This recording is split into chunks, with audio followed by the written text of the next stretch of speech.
Assalamualaikum warahmatullahi wabarakatuh. Selamat datang kembali di channel Suluk Kopi. Selamat ngopi untuk kita semua. Sudah sering kita mendengar istilah harta karun. Istilah harta karun yang menyebar pada umumnya adalah peninggalan bajak laut atau harta orang-orang yang tenggelam di dalam laut. Atau bisa juga disembunyikan di dalam tanah atau di dalam goa. Sebenarnya ini sah-sah aja atau boleh-boleh saja dan memang itu bisa saja terjadi.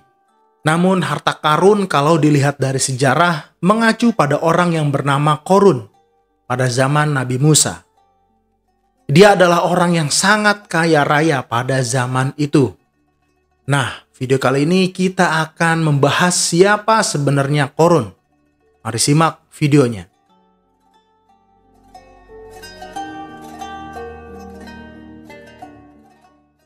Kisah pada zaman dulu yang bisa kita jadikan contoh dan juga tertulis dalam Al-Quran, selain Fir'aun ada juga Korun.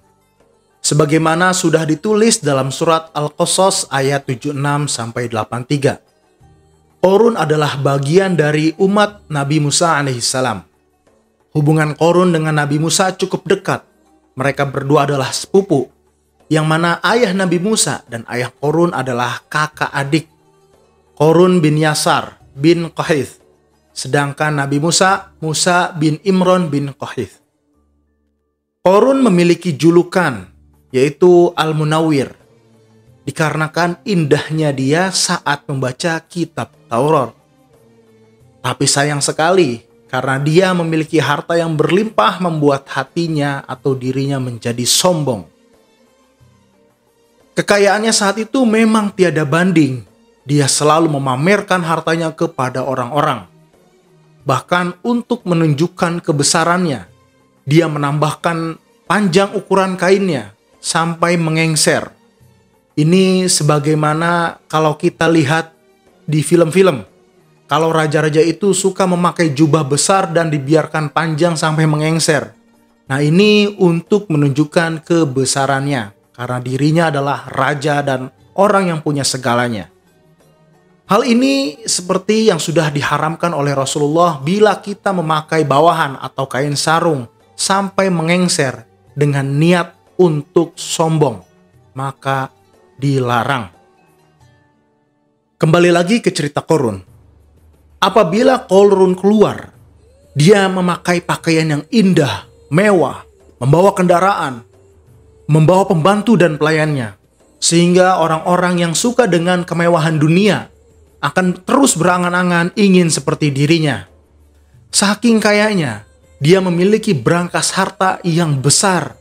Bahkan yang memegang kuncinya butuh banyak orang yang kuat-kuat untuk mengangkat kuncinya tersebut. Dikatakan juga kunci-kunci itu terbuat dari kulit, yang mana kunci-kunci itu dibawa oleh 60 bighal atau semacam keledai. Sudah banyak orang yang mengingatkan untuk tidak bangga atau tidak sombong dari apa yang sudah Allah kasih padanya. Karena Allah tidak suka orang yang terlalu membanggakan diri. Bukannya menerima nasihat itu, Korun malah berkata, "Sesungguhnya aku diberi harta itu karena ilmu yang ada padaku." Dalam arti lain, Korun tidak butuh apa yang dinasehati oleh orang-orang. Karena dirinya pantas, karena dia memiliki ilmu. Korun merasa Allah memberinya anugerah kepadanya karena dia berhak mendapatkannya.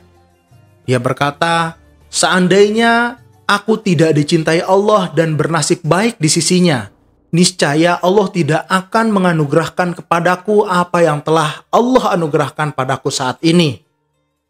Kalau dipikir sekilas, jawaban Korun memang benar adanya. Namun, kalau dipikir lebih dalam, jawaban Korun itu adalah salah besar. Seharusnya kalau diberi harta yang banyak dan berlimpah, harus lebih banyak bersyukur dan tidak sombong. Dari jawaban itu Allah membantahnya.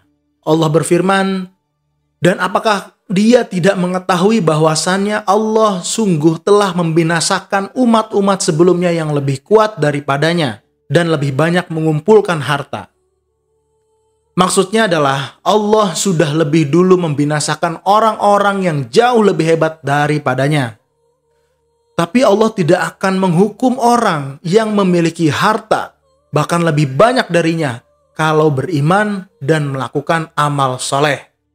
Sebelumnya, Qorun menyinggung dia mendapatkan semua itu karena ilmu yang dimilikinya. Ada pendapat yang mengatakan bahwa Qorun bisa mendapatkan itu semua karena ilmu kimia yang dia miliki. Dia bisa mengubah jenis tambang tertentu menjadi sesuatu yang berharga. Ada juga yang mengatakan dia memiliki Ismul A'zam, yang mana doanya akan tembus langsung kepada Allah. Tapi itu semua tidak benar.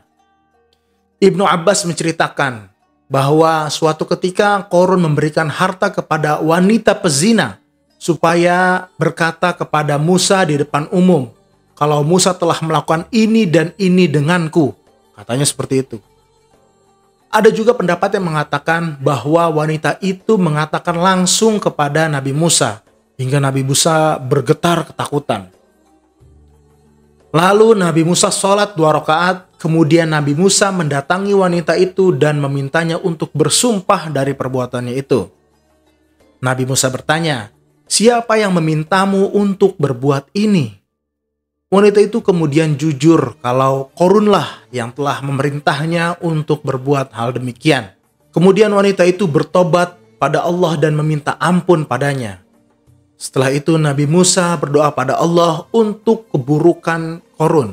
Lalu Allah mewahyukan pada Nabi Musa, "Sesungguhnya aku telah memerintahkan bumi untuk menaatimu."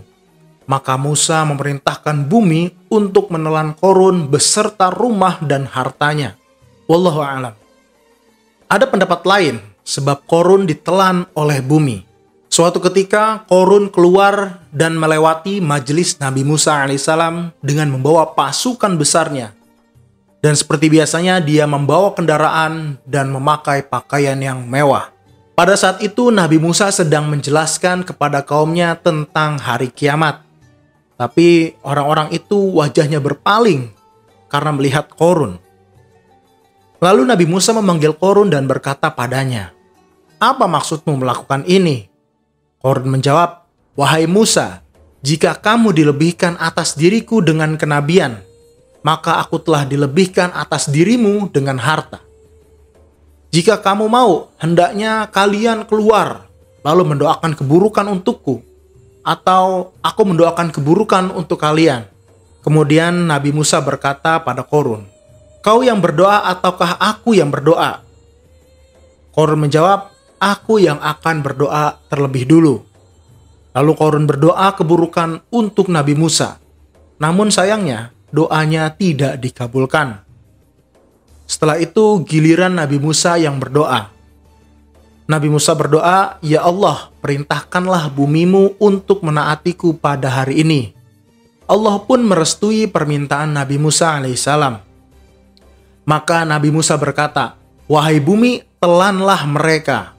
Benar saja, bumi langsung menelan mereka sampai kaki mereka. Lalu Nabi Musa berkata lagi, "Telanlah mereka." Lalu bumi menelan mereka sampai lutut. Kemudian sampai pundak-pundak mereka, dan sampai seluruhnya tenggelam. Kemudian Nabi Musa berkata, "Telanlah juga perbendaharaan dari harta mereka." Maka bumi menelan habis mereka semua beserta harta-hartanya. Diriwayatkan oleh Ibnu Abbas, mereka dibenamkan sampai lapisan bumi paling dalam, lapisan bumi yang ketujuh. Setelah menyaksikan peristiwa dibenamkannya Qorun beserta harta dan keluarganya, maka menyesallah orang-orang yang selalu berangan-angan ingin seperti Qorun. Mereka bersyukur, karena bila mereka diberi seperti apa yang diangan-angankannya, seperti Qorun, maka mereka akan ditelan bumi juga seperti Qorun. Inilah sepenggal kisah untuk menjadi pembelajaran kita, bahwa kekayaan dan kemewahan bisa Allah ambil seketika. Jadi bila kita dianugerahkan harta kekayaan, tetaplah bersyukur, dan bila diingatkan oleh orang lain, berterima kasihlah. Sekian saja, semoga bermanfaat. Kalau ada koreksi atau tambahan, silahkan tulis di kolom komentar. Wallahu a'lam. Wassalamualaikum warahmatullahi wabarakatuh.